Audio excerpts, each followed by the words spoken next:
नमस्कार। अक्सर ये सवाल मन में आता है कि भाई इतनी मेहनत करते हैं, पैसा भी बचाते हैं, फिर भी वो जो आर्थिक आज़ादी वाली बात है वो क्यों दूर लगती है। हाँ, ये बहुत आम सवाल है और इसका एक बड़ा कारण है। शायद सबसे बड़ा विलन हमारा अपना कंफर्ट जोन। कंफर्ट जोन मतलब वो दायरा जहां हम बदलाव से या कहिए थोड़ा रिस्क लेने से कतराते हैं। बिल्कुल, जहाँ सब कुछ सेफ लगता है, जाना पहचाना। तो आज हम इसी पर थोड़ी गहराई से बात करेंगे। हमने इसके लिए कंफर्ट जोन तोड़ो अमीर बनो किताब से कुछ पॉइंट्स लिए हैं। अच्छा। मिशन ये है कि ये समझें कि ये जो सुरक्षित लगने वाला दायरा है ये असल में हमारी फाइनेंशियल ग्रोथ को कैसे रोक देता है। और इसे समझने के लिए हम एक कहानी का सहारा लेंगे।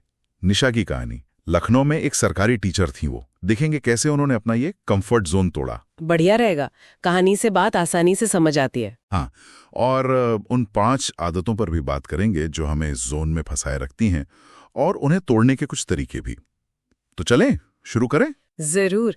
देखिए, ये कंफर्ट जोन जो है, खासकर अगर हम भारतीय मध्यम वर्ग की बात करें तो ये एक तरह की मानसिक बाधा ज्यादा है। मानसिक बाधा कैसे? ये हमें सुरक्षा का एहसास तो देता है, लगता है कि सब ठीक है, नौकरी है, थोड़ी बचत है, पर बड़े आर्थिक लक्ष्य वो इससे हासिल नहीं हो पाते।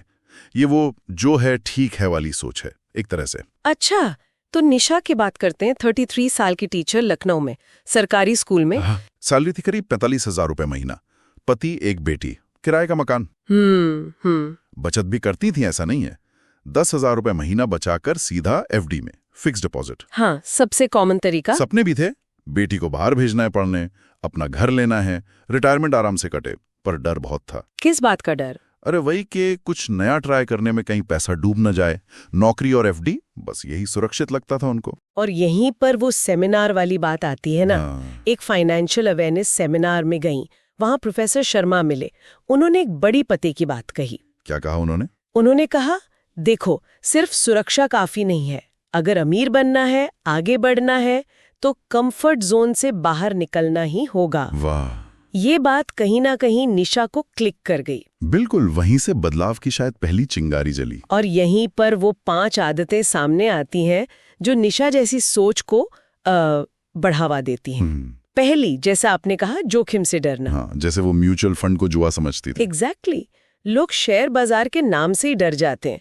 ये भूल जाते हैं कि महंगाई को हराना है तो थोड़ा कैलकुलेटेड रिस्क तो लेना पड़ेगा, खासकर लंबे समय के लिए। सही बात है। दूसरी आदत? दूसरी है स्थिरता की हद से ज्यादा चाह। बस नौकरी की पक्की तनख्वाह और एफडी का वो जो 6-7% ब्याज है उसी पर टिके रहना। हाँ, ये तो बहुत देखा है। और ये नहीं सोचते कि महंगाई ही 5-6% चल रही है, तो असल में पैसा बढ़ कहाँ रहा है। और यहीं से तीसरी आदत जुड़ती है, नई स्किल्स न सीखना। अच्छा, जैसे? अरे आजकल ऑनलाइन कितने मौके हैं कुछ नया सीखने के, थोड़ी एक्स्ट्रा इनकम के।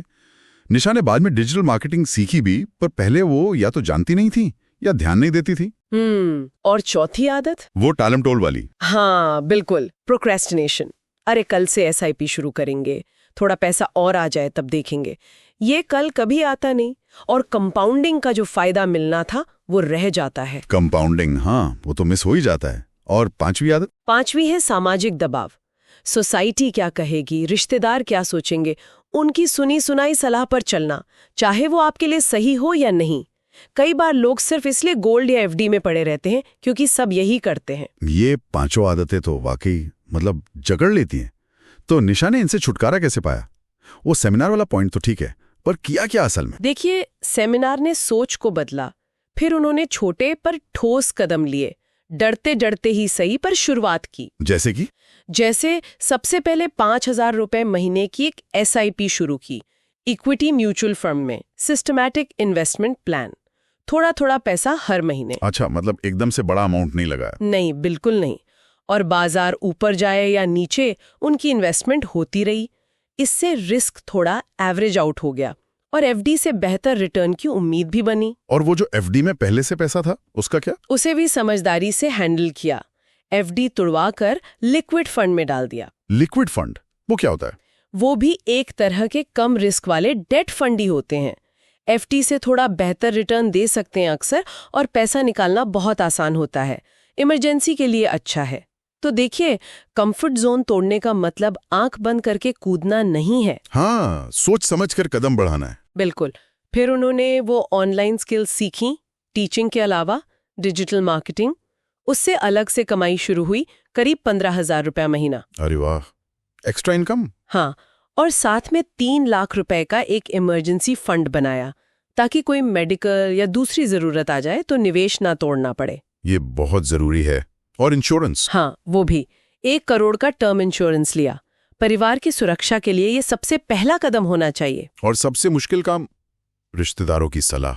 उसको विनम्रता से मना करना सीखा और अपना एक लक्ष्य बनाया कि 15 साल में 15.5 करोड़ का कॉर्पस बनाना है। ये सब सुनने में तो बहुत अच्छा लग रहा है, पर क्या ये प्रैक्टिकल है? मतलब 10 साल में वाकई इतना फर्क आ गया? बिल्कुल आया। 10 साल बाद निशा का पोर्टफोलियो करीब 60 लाख रुपए का था। इसमें एसआईपी का बड़ा हाथ था, कंपाउंडिंग ने काम किया। 60 लाख?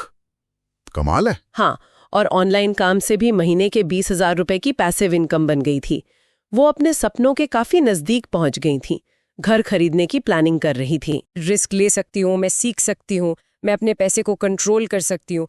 ये सबसे बड़ा बदलाव था। उन्होंने तो अपने स्कूल में फाइनेंशियल लिटरेसी क्लब भी शुरू कर दिया था, मुफ्त में। जबरदस्त। तो कहानी का सार यही है कि कंफर्ट जोन वो आरामदायक तो लगता है, पर है एक पिंजड़ा। बिल्कुल, सोने का पिंजरा शायद, पर है पिंजरा ही, जो आर्थिक आजादी की उड़ान भरने से रोकता है। और इसे तोड़ने के लिए सोच बदलनी होगी, आदतें बदलनी होंगी, थोड़ा जोखिम, थोड़ी लर्निंग, और थोड़ा सामाजिक दबाव से बचना भी। यहाँ एक बात और सोचने वाली है। क्या? कि असली जोखिम किस चीज में है? नई चीजें आजमाने में, थोड़ा कैलकुलेटेड रिस्क लेने में, या फिर इस तेजी से बदलती दुनिया में अपने उसी पुराने तथाकथित सुरक्षित दायरे में ही फंसे रह जाने में? ये तो गहरा सवाल है। शायद असली रिस्क कुछ ना बदलने में ही है। शायद सुरक्षा और विकास, इन दोनों के बीच एक संतुलन साधना जरूरी है। तो फिर देर किस बात की? क्यों ना आज ही अपने कंफर्ट जोन को एक छोटी सी चुनौती दी जाए। हाँ, क्यों नहीं? शायद सिर्फ 1,000 रुपए की एसआईपी शुरू करके, या कोई ऑनलाइन कोर्स ढूंढकर उसमें एनरोल करके, या बस अपने फाइनेंशियल गोल्स को कहीं लिख कर। शुरुआत छोटी हो, पर हो जरूर। बिल्कुल, पहला कदम ही सबसे मुश्किल होता है अक्सर।